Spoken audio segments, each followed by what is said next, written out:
Paul McCartney picked me up at John Lennon Airport. He was driving the car and brought me and kind of showed me where the different neighborhoods of the Beatles, and which was an amazing experience.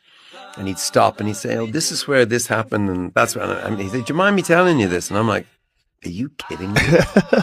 and then he stopped at the traffic lights and he said, "Oh yeah, that's where I had like our first real kind of conversation, you know, with me and John."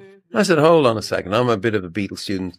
Didn't you have that when you were in the Quarrymen and such?" He says, No, it was a different level. He bought a bar of chocolate, and after the war, you know, chocolate was really hard to come by, you know. It was kind of a real luxury. And he bought the bar of chocolate, and he didn't give me a square. He broke it, Cadbury's milk chocolate, broke it in half. And I said, "Oh, so you're into sharing too?" He said, "Yeah." And he said, "I don't know why I'm telling you that."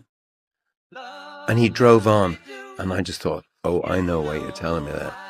Greatest collaboration, not just in music, in the history of music, maybe the greatest collaboration in the history of culture started with half. Wow.